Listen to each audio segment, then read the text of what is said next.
to adopt an orphanage in the state. We know that it's very difficult. Anybody that goes home see what our children are going through.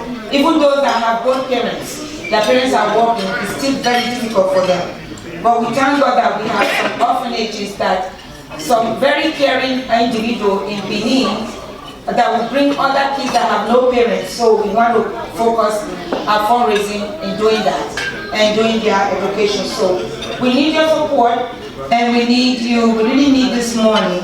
And so that after we, to help our children, instead of always saying, oh, what are we doing? If we don't help our own people, who is going to help us? I know we always say the government is not doing enough. We cannot rely on our government. So individual of us that God has blessed us to have opportunity to lead that land and see what other countries are doing. And the knowledge that we have is about time we should have to transfer it to help underprivileged. So that those ones when they grow, they can at least help others so that, continuously. So we need your help, and I hope everybody will donate generously to our cause. Thank you for coming.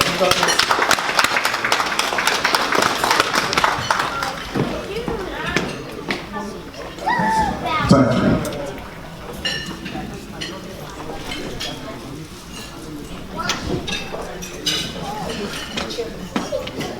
Please, we also want to quickly go on to the chairman's speech.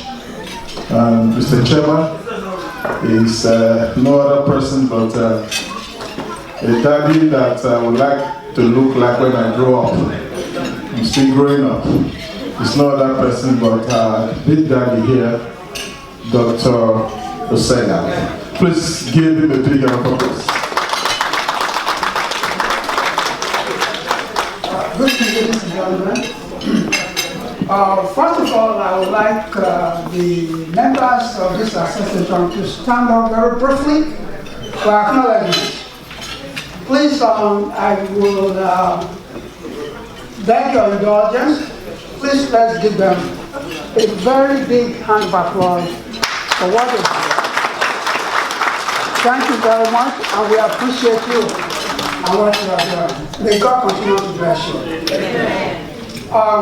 I have a 3-page paper that I just want to go over very briefly. About 3 days or 4 days ago, I was informed that this association will want me to say very briefly a few things about the subject matter of today.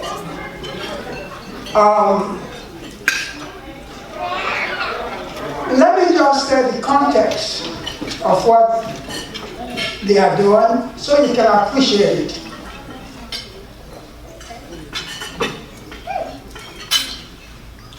If you've been listening to news broadcasts, last week, to be precise, I think about Friday or Saturday, it was announced that the population of Nigeria has gone up from 195 to 210. Please, just for a second, ponder on that information. Secondly, and to make things relatively more complex, not only has the population gone up, it is growing at the rate of about 2.5% every year. So that in about 10 years, we'll be looking at 400 million people in Nigeria.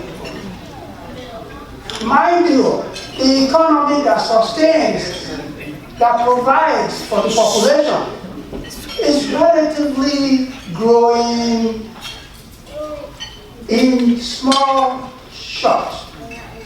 The rate of growth of the economy is 1.6%, under 2%. The population is growing at 2.6%. Can you imagine the gap that will be growing as we move along? In 15, 20 years, there will be a lot of people out there without jobs.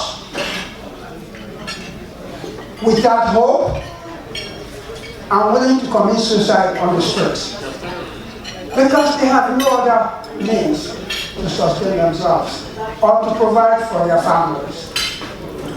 So, in that light, the objectives and goals of this association are laudable, and we applaud it. In most cases, you'll find that a society that is at the take-off stage has certain prerequisites. First and foremost is the development of the human capital. Human capital is what sustains and rapidly facilitates the growth of the economy. If the human capital is not available, if it is not well developed, the society will stagnate. And this is why I think we should give a very loud round of applause to this association for its willingness to support the development of human capital in Nigeria.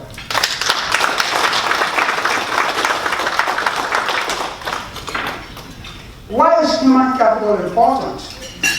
In today's day and time, when the economy of both developed countries are increasingly relying not on manufacturing, but on information and knowledge management and development.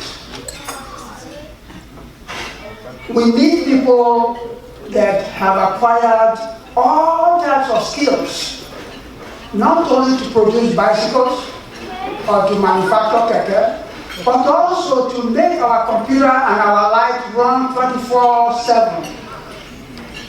These are our aspirations. And without educated population, we can never accomplish this. And that's one of the reasons why we should all dig deep into our pockets and support the noble cause of the association.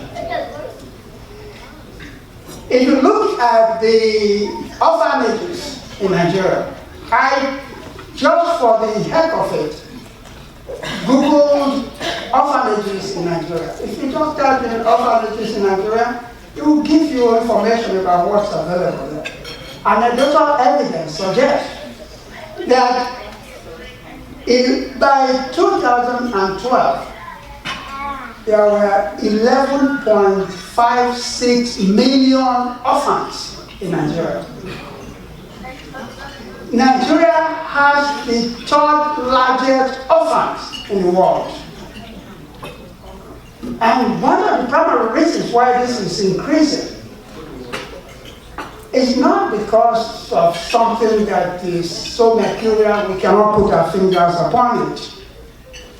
It is the economic decadence, societal decay, and the gradual deculturalization of Nigeria. In those days, when I went out, I grew up in the police barracks by Ring Road. If I go out to play soccer, we used to call it football, and I come in with a shirt that I didn't go out with. My uncle will call me and say, "Where did you see that shirt?" I will have to explain how I came about that shirt.